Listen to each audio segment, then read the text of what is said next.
Hello viewers, welcome to my new blog. তো তোমরা সবাই কেমন আছো? আলহামদুলিল্লাহ আমি ভালো আছি। তো সকাল সকাল ঘুম থেকে উঠে আমি কিন্তু রাস্তার পারে খাড়িয়ে আছি, কারণ আমরা যাব বর্ডার দেখতে। তো একজন কাকা আমাকে নিতে আসলো হোন্ডা দিয়ে। এখানে যে জায়গায় ভারত থেকে কয়লা আনার পর রাখা হয় সেই জায়গা হচ্ছে এখানে। তো এখান দিয়ে যাচ্ছিলাম, তো বললাম ভিডিও করে নিই। তো আর সামনে যেটা বিল্ডিং দেখতে পাচ্ছ, এখানে কিন্তু মেন কয়লা ট্রান্সফার হয়। তো ওই দিক দিয়ে আমরা কিন্তু যাচ্ছিলাম বর্ডারের দিকে। তো কিছু যাওয়ার পর কিন্তু আমরা প্রায় বর্ডারের কাছাকাছি এসে পড়ছি। তো এই দেওয়ালটার দিক পিছনে কিন্তু আসলে কয়লার ট্রান্সফার হয় সেদিকে। আর সামনের ওই পাহাড়গুলো কিন্তু ইন্ডিয়ান বর্ডারের পিছনে পড়ছে। তো আমাদের সেনাবাহিনী কিন্তু সামনে যেতে দিচ্ছিল না, তার জন্য আমরা দূরে থেকে এখান থেকে আর কি ইন্ডিয়া বর্ডার দেখতে পাই। তো এই দিক দিয়ে আমরা কিছুক্ষণ ঘোরাফেরা করি। আর ওই দেখতে পাচ্ছেন যে বিল্ডিং, ওই জায়গায় কিন্তু আর্মিরা ছিল। তো ওদিকে সামনে আমাদের যেতে দিচ্ছিল না। তো এই পাহাড়গুলোয় সব কিছু কিন্তু ভারত পড়েছে। আর এই যে গাছ দেখতে পাচ্ছেন, এখান থেকে কিন্তু শেষ। তো আমরা এখানে কয়লার এদিকে আসি। তো এটা হচ্ছে সাইনবোর্ড যে সামনে যাওয়া যাবে না, এটা শেষ সীমানা। আর এই জায়গাটাকে হচ্ছে কয়লা ক্যান্টনমেন্ট, যেখানে কয়লা ভাঙানো হয় এবং চেক করা হয় কোনো অস্ত্র পাচার করছে কিনা। আর ভিতরে যাওয়া কিন্তু পুরোপুরি নিষেধ ছিল, তার কারণে আমি একটা সাইডে টাওয়ার ছিল, সেই টাওয়ারের উপরে উঠি। এখান থেকে কিন্তু আমি কিছু ভিডিও ক্লিপ নিই আপনাদেরকে দেখানোর জন্য। তো দেখতে পাচ্ছেন এখানে কিন্তু একটি বাড়ি আছে। আর এই জায়গাটাও কিন্তু চেকিং করা হয়, এখানে কিন্তু গাড়ি থামার পর চেকিং দেয়। আর পাশের সাইড দিয়ে ঘুরে আসি, দিকে সামনে একটি গেট রয়েছে, যেখান দিয়ে আসলে চেক করে কয়লা ভাঙ্গা নিয়ে সামনে যাওয়া হয়। তো আমি এখান দিয়ে হাঁটছিলাম, তো দেখি গেট খোলা। তো যাই দেখি ভিতর যাইয়ে দেখি কিনা। তো এখানে কিন্তু কিছু লেখা আছে, এগুলোর নিয়ম কারণ এখানে লেখা আছে। তো আমরা এগুলো স্কিপ করি এবং সামনের দিকে যাই। তো সামনে গেট খোলা ছিল, তো আমি ভিতরে যাওয়ার চেষ্টা করি। তো আমাকে ভিতরে যাইতে দেয়, কিন্তু ওখানে পুরোপুরি ভিডিও নিষেধ ছিল, তার কারণে আমি ভিডিও করতে পারিনি। ভিতরে তেমন কিছু ছিল না, কিছু মাঠ ছিল, কিছু কয়লা জায়গা রাখার ছিল। তো আরও কিছু মানুষ কয়লা এখন সাফ করতেছিল, চেকিং করতেছিল। যেহেতু এখন শীতের সিজন না, তাই কয়লা কিন্তু ভারত থেকে আনা হয় না। আর ডিসেম্বর লাস্টের দিকে কিন্তু কয়লা আনা শুরু হয়। তো এত কয়লা এনে কিন্তু এই যে এখানে খালি জায়গা দেখতেছেন, এগুলোর মধ্যে রাখা হয়। আর এখানে কিছু পরিমাণ কয়লা আছে। এখানে কয়লা কিন্তু পুরোপুরি বিশ্বাস করা হয় না, এখানে জমিয়ে রাখা হয়। তো এখান থেকে কিছু কিছু করে বিক্রি করা হয়। তো এখানে আমি একটি কয়লা হাত দিয়ে দেখলাম, কিন্তু পাথরের মতো, কিন্তু এগুলো কয়লা যেটা আমি নরম হয়ে যাওয়ার কারণে কিন্তু আমি হাত দিয়ে ভাঙতে পারছিলাম।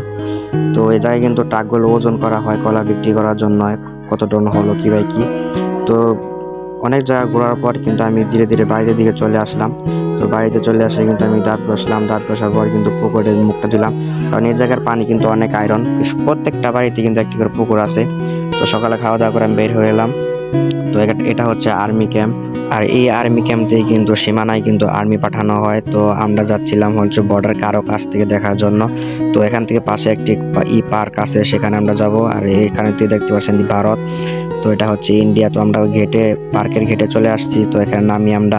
তো নামে কিন্তু এটা হচ্ছে আমার পিছনের টিকিট কাউন্টার। তো এখান থেকে আমরা টিকিট নিয়ে যাই। তো এখান থেকে আমরা টিকিট কাটার পর কিন্তু আমরা ভিতরে অপেক্ষা করি আমাদের গাড়ি আসার জন্য, যেটা আমাদের ফ্যামিলি গাড়ির জন্য কিন্তু আমরা ভিতরে পার্কিং লটে এসে বসে পড়েছি। তো এখানে কিন্তু দেখতে পাচ্ছেন পাহাড়, এখানে কিন্তু সুন্দর পাহাড়। তো এখানে আমি বসে বসে ভাবছি কখন আসে। তো কিছুক্ষণ পর দেখি আমাদের ফুল ফ্যামিলি এসে পড়ে। তো এখানে আমাদের ওয়েলকাম করার জন্য ওয়েলকাম লেখা আছে, এখানে কিছু নিয়মপত্র লেখা আছে, যেগুলো স্কিপ করে দিয়ে আমরা এখন সামনের দিকে আগাচ্ছি।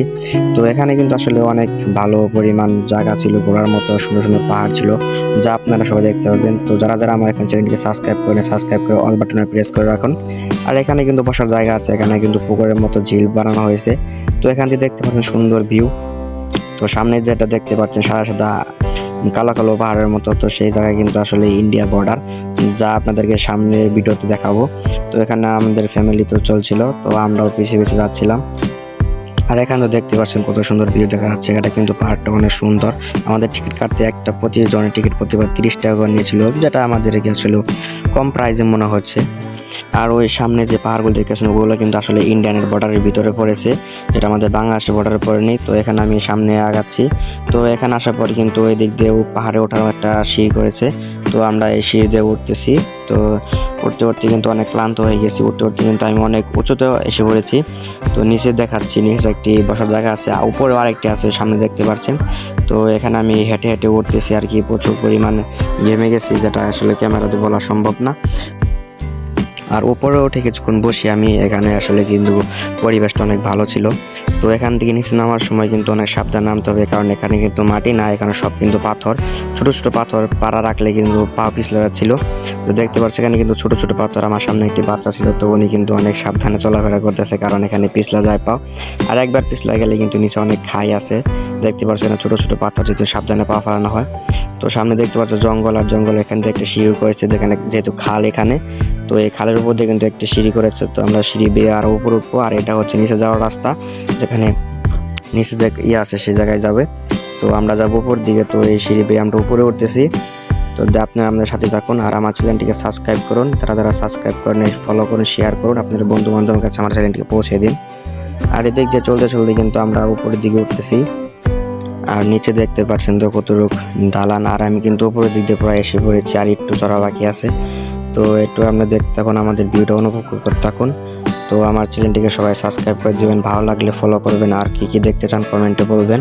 তো এখানে কিন্তু একটু মাঠ খালি জায়গা ছিল, আর সামনে কিন্তু একটা ঝুম ঘর ছিল, যেটা আসলে চুন দিয়ে বানানো। তো সেখানে আমরা যাই, এখানে যাই কিন্তু কিছুক্ষণ বসি। তো কিছুক্ষণ বসে থাকার পর কিন্তু আমার ভালো লাগছিল।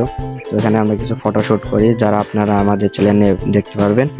তো এখানে কিছুক্ষণ বসে বসে জিরানোর পর অনেক ক্লান্ত হয়ে গেছি, কারণ এত পাহাড়ে উঠলাম। আর এখানে পরিবেশ কিন্তু আমার মোটামুটি ভালো লাগছিল, এত সুন্দর সুন্দর পাহাড় বাংলাদেশের ভিতরে, আরও অনেক সুন্দর সুন্দর পাহাড় ছিল। তো আমরা ওখানে বসে না থেকে আমাদের আরও একটি পাহাড় আছে, তো আমরা সেই জায়গায় যাওয়ার জন্য কিন্তু উঠতেছি এবং নামতেছি। তো এখানে কিন্তু নামতেছি। তো এখানে কিন্তু আসলে সেম সাদা পাথর। তো আবার দেখতে পাচ্ছেন সামনে কিছু ওঠার মতো জায়গা। তো আমরা এতে উঠতেছি, কিন্তু এখানে কিন্তু খাই দেখতে পাচ্ছেন আপনারা। তো আমরা খাইকে ভয় না পেয়ে আমরা উঠতেছি আরও পৌঁছে। তো যেখান থেকে আমাদের বর্ডারটা কাছ থেকে দেখতে পারবো। তো ওই সামনে দেখতে পাচ্ছেন না একটু উঁচা জায়গা, তো সেই জায়গায় উঠবো আমরা, সেখান থেকে আর কি বর্ডার আরও কাছ থেকে দেখা যাবে। ওখানে একটি ঝুমপুরের মতো সিস্টেম করে রেখেছে। তো আমরা কিন্তু ফাইনালি উঠে যাচ্ছি ওই পাহাড়ের দিকে। তো আমাদের সাথে থাকুন, দেখতে থাকুন, আর ভালো লাগলে একটি ফলো দিন। তো আমরা উপরে উঠে গেছি, এখানে কিন্তু বসার জায়গা, এখানে কিছুক্ষণ বসবো আমরা। তার আগে আপনাদেরকে আমরা ইন্ডিয়ান বর্ডার দেখাই। তো ওই দিক দিয়ে একটু সামনে গেলে দেখতে পারবেন ইন্ডিয়ার পাহাড়। তো এখানে আমি একটু ঝুম করে নিচ্ছি, যা আপনি দেখতে সুবিধা হয়। তো এই যে দাগ দেখতে পাচ্ছেন পাথরের মতো, এটাই কিন্তু আসলে পাথর না, এটা কিন্তু হচ্ছে কাঁটাতারের বেড়া। আর এদিক দিয়ে কিন্তু ফুল ইন্ডিয়া বর্ডার। তো আমরা কিন্তু ওখানে কিছুক্ষণ বসে থেকে ইন্ডিয়া বর্ডার দেখতে পারবো। নিচে নামি। তো নিচে কিন্তু একটু পার্কের মতো ছিল, এখানে দোলনা ছিল, খাল ছিল, স্পিড বোট ছিল। তো আমরা ওই সমস্ত জিনিস না তুলে এখানে কিন্তু আরও কাজ করতেছিল আরও পার্কের জন্য। তো এই জায়গায় কিন্তু দোলনা আছে। তো আমরা এখানে অনেকক্ষণ ঘোরাঘুরি করি, তারপরে কিন্তু আমরা বাড়ির দিকে রওনা হই। আর যেখানে আমাদের গাড়ি রাখা ছিল সেই জায়গায় আসি। তো আমরা এই জায়গায় আসি, কিন্তু আমরা গাড়িতে চড়ি। তো আমাদের ফুল ফ্যামিলি আমরা গাড়িতে পাঠিয়ে দিয়েছিলাম। তো আমি, আমার কাকা আর এক কাকা লাগে, সেদিন আগে নিয়ে কিন্তু আমরা আমার বাইকে চলে আসতেছি বাড়ির দিকে। তো এখান থেকে কিন্তু আমাদের রাস্তা থেকে কিন্তু অনেক সুন্দর সুন্দর ভালো জায়গা ছিল। তো ওইদিকে আমরা দেখলাম, আপনাদের জন্য দেখালাম। তো যারা আমার এখানে চ্যানেলটিকে সাবস্ক্রাইব করেন, অল বাটনে প্রেস করে ফলো করে রাখেন। তো যখন আমি ভিডিও ছাড়ব তখন আপনাদের সামনে চলে আসবে।